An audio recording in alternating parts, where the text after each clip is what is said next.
Baik, tadi Ibu sudah melaksanakan pembelajaran dalam kelas. Bagaimana perasaan Ibu pada saat pembelajaran tadi? Perasaan saya ketika pembelajaran itu, dari pribadi saya merasa senang karena apa yang saya jelaskan, materi yang saya jelaskan, para siswa juga antusias untuk menjawab.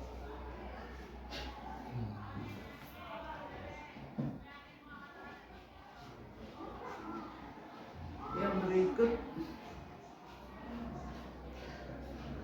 seberapa efektifkah metode belajar Ibu yang merangsang peserta didik aktif belajar atau berpartisipasi? Belajarnya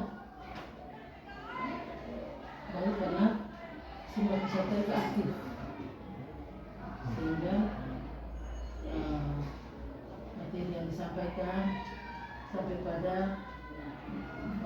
pelaksanaan diskusi, presentasi, semuanya baik.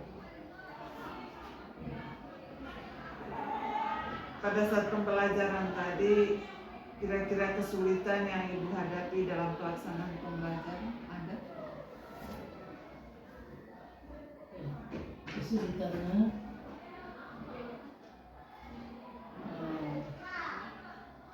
ada beberapa siswa yang masih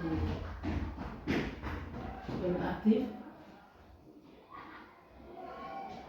dalam mengikuti pembelajaran, dan sebagiannya sudah bisa punya peran aktif untuk mengikuti pembelajaran dengan baik. Yang berikut, kesulitan dari siswa dalam pembelajaran. Tadi kan kesulitan dari Ibu. Kesulitan dari siswa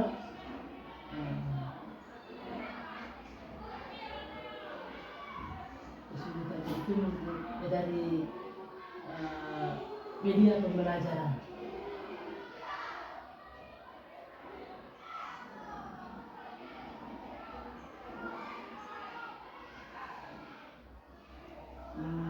Barangkali juga mungkin dari perilaku siswa itu sendiri, tidak masa bodohnya tinggi dan lain sebagainya. Ya, ada sebagian siswa yang punya perilakunya, ada yang masa bodoh, tidak perhatikan pada penjelasan. Kira-kira tindak lanjut apa yang dilakukan Ibu untuk meningkatkan pembelajaran di waktu yang akan datang? Saya mungkin bisa mengubah pola pembelajaran saya. Mungkin penjelasannya terlalu monoton, jadi membuat siswa rasa jenuh. Baik, mudah-mudahan apa yang disampaikan oleh Ibu dalam rencana tindak lanjut ini bisa dilaksanakan pada pembelajaran di waktu yang akan datang, sehingga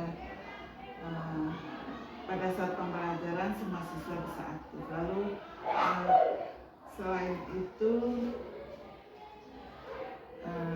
kalau siswa masa bodoh, maka mungkin bisa memberikan perhatian khusus pada saat pembelajaran sehingga dia bisa aktif, karena ada siswa yang seperti itu. Kalau kita tidak memperhatikan, dia malas tahu, tapi begitu kita memberikan perhatian lebih, maka dia bisa konsentrasi terhadap apa yang kita sampaikan pada saat pembelajaran.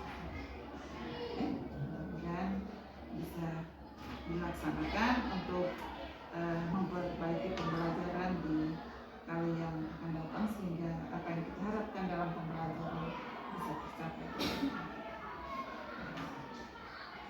Kebutuhan bersama atau kebutuhan kelompok. Ada faktor-faktor yang mempengaruhi kebutuhan, ada faktor-faktor yang mempengaruhi kebutuhan. Faktor yang pertama itu usia, Faktor yang pertama itu usia. Jadi usianya, misalnya kebutuhan bayi pasti berbeda dengan orang dewasa. Kebutuhan bayi itu pasti berbeda dengan orang dewasa. Jadi contohnya pakaian, pakaian anak kecil dia berbeda dengan orang dewasa. Begitupun makanan. Anak kecil masih bayi dia pasti membutuhkan susu, ya. Sedangkan kita orang dewasa bisa yang lain-lain, air putih ke, kopi ke, ya. Berbeda. Tidak mungkin bayi kita kasih dia minum kopi.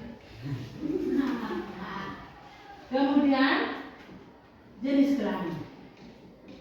Jenis kelamin pasti kita tahu, kan? Jenis kelamin kita tahu. Bahwa tidak perbedaan. Laki-laki dan perempuan itu berbeda. Dia tidak sama. Laki-laki punya hobi atau kesukaannya itu rokok, ya toh? Minuman beralkohol. Sedangkan perempuan pasti kosmetik, ya toh? Ya. Jadi cantik maka dia harus membutuhkan kosmetik. Itu kebutuhan berdasarkan jenis kelamin, ya. Kemudian tingkat pendidikan. Semakin tinggi tingkat pendidikan seseorang maka semakin beragam kebutuhan. Jadi kita masih SD, kita punya kebutuhan itu terbatas saja, palingan pensil atau berkoin itu, ya. Kemudian tingkat SMP juga masih setara dengan SMP. Tapi kalau kita semakin ke atas sampai ke perguruan tinggi maka kita punya kebutuhan akan berbeda. Kita harus butuh laptop, ya. Karena tugasnya banyak. Hal-hal yang perlu kita diskusikan terkait dengan observasi di ruang kelas. Apa yang menjadi tugas pra-observasi kita hari ini? Apakah yang menjadi tujuan pra-observasi kita hari ini? Ya, jadi tujuan observasi supaya kita bisa memahami proses pembelajaran dari awal yang mungkin tidak sesuai dengan proses langkah-langkah yang kita buat.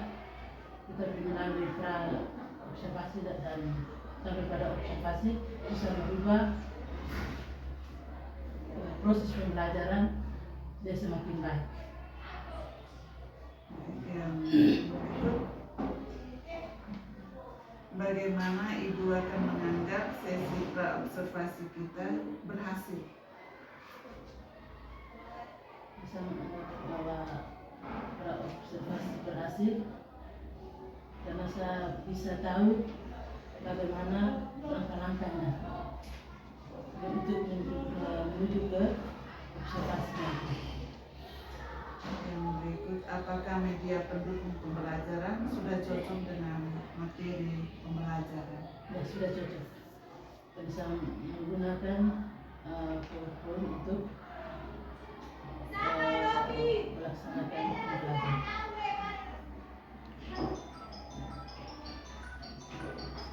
Apa yang menjadi tolok ukur keberhasilan diskusi kita hari ini? Menjadi tolak ukur bahwa apa yang saya sudah buat atau saya laksanakan ini bisa lebih baik untuk membuat siswa lebih baik untuk masa yang berikutnya.